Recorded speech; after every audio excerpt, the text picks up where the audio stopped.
कि ये पूरा कानून काला कानून है, ये अनकॉन्स्टिट्यूशनल है। गवर्नमेंट ऑफ इंडिया ऐसे रूल्स बनाएगी जिससे वक्फ कमज़ोर होगा। तो इसमें ऐसे कई प्रोविजंस है, सेक्शंस हैं जो वक्फ बोर्ड को ख़त्म कर रहे हैं। लीगल बैटल तो हमारी कंटिन्यू रहेगी, हमारा प्रोटेस्ट भी कंटिन्यू रहेगा। देखिए, सुप्रीम कोर्ट ने इंटरिम रिलीफ दिया। हमारी पार्टी का और all India Muslim personal law board का ये स्टैंड रहा है कि ये पूरा कानून काला कानून है, ये अनकॉन्स्टिट्यूशनल है। इसलिए अनकॉन्स्टिट्यूशनल है ये कि फंडामेंटल राइट्स को वायलेट करता है, चाहे आर्टिकल 14 हो, 15 हो, 25 और 26 और 29 हो। तो ये जो इंटरिम ऑर्डर है, इससे हटकर हम इसको कॉशियसली देखते हैं। क्यों देखते हैं? क्योंकि इसमें करीब 45-48 अमेंडमेंट्स हैं। एक अमेंडमेंट ऐसा है कि अभी जब हम बात कर रहे हैं, लिमिटेशन एक्ट अप्लाई हो रहा है, तो जितने लोग लैंड ग्रैबर्स हैं या एंक्रोचर्स हैं वो मालिक बन रहे हैं। और फिर वक्फ इवैक्यू प्रॉपर्टीज़ जो है वो ख़ास तौर से देश में पूरी जगह पर और पंजाब हरियाणा में बहुत है, वो अब गवर्नमेंट कस्टोडियन में चले आएंगे, तो वक्फ बोर्ड से हम उसको लूज़ कर रहे हैं। तीसरा यह है कि सेक्शन 2 में जो ट्रस्ट एक्ट है, जो सुप्रीम कोर्ट ने जजमेंट में कहा था कि वो वक्फ की प्रॉपर्टी है, गवर्नमेंट ने सेक्शन 2 के जरिए पूरे ट्रस्ट को निकाल दिया वक्फ से। और इसका पहला फायदा होगा देश के सबसे बड़े दौलतमंद आदमी को, जिसने खोजा ऑर्फनेज पर अपना घर तामीर किया था, जिसका केस अभी सुप्रीम कोर्ट से है। तो सेक्शन 2 से उसको फायदा होगा।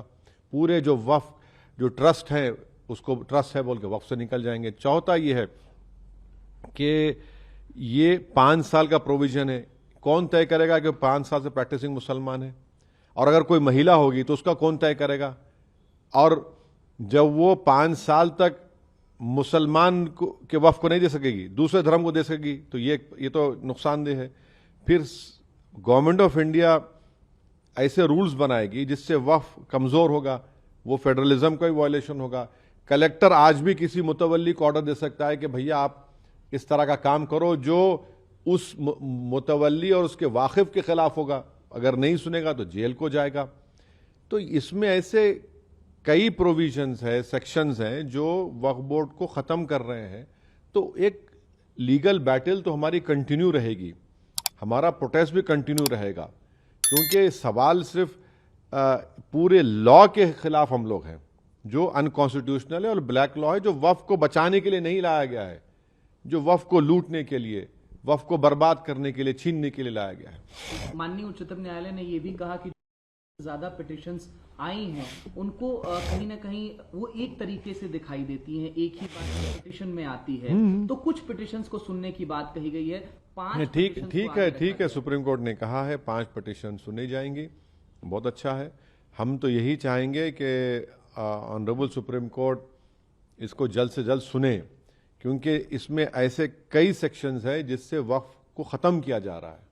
और हम उम्मीद करते हैं कि सुप्रीम कोर्ट इस पर सुनवाई करेगा और एक कंटिन्यूस बेसिस पर फ्यूचर में सुनवाई होगी। सर, वक्फ कानून के लागू होने के बाद देखा कि देश के कई हिस्सों में हिंसक प्रदर्शन हुए। पश्चिम बंगाल से ज्यादातर तस्वीरें देखिए, हिंसा जो हो रही है हम उसका कंडेम करते हैं, चाहे वो एक हिंदू धर्म के बाप बेटे का मॉब लिंचिंग हो या फिर एक मुसलमान की पुलिस फायरिंग में मौत हो। मगर सरकार ने यह कानून क्यों लाया?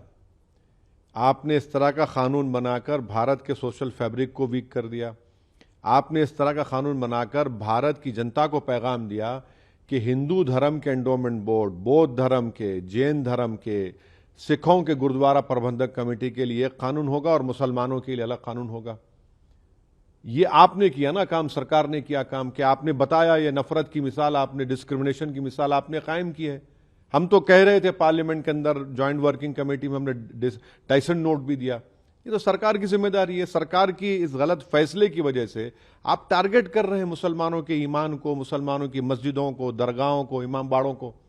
और अब कैसे उम्मीद करेंगे कि कोई गयूर मुसलमान आपके सामने सर झुका देगा, आपके कानून को एक्सेप्ट कर लेगा, जो कॉन्स्टिट्यूशन के खिलाफ है, फ्रीडम ऑफ रिलीजन के खिलाफ है, आर्टिकल 26 का ग्रेव वायलेशन है। कल सीजे पर चिंता व्यक्त की थी जिस तरीके से हिंसा हो रही थी सर, और कहीं ना कहीं अब आगे किस राह पर देखिए हम वायलेंस के ख़िलाफ़ थे, हैं और रहेंगे, मगर प्रोटेस्ट हमारा अधिकार है। हम जनता के दरमियान में जाएंगे, अपनी बात को रखेंगे, प्रोटेस्ट होगा। All India Muslim personal law board ने जो प्रोटेस्ट का प्रोग्राम बनाया, हम उसकी सपोर्ट करते आए, सपोर्ट करेंगे। ह्यूमन चेन का उन्होंने ऐलान किया, एक डेट को ह्यूमन चेन होगी, एक तारीख के दिन कोई डेट अनाउंस होगा जिसमें 10 मिनट के लिए लाइट बंद होगी, महिलाओं का प्रोटेस्ट होगा।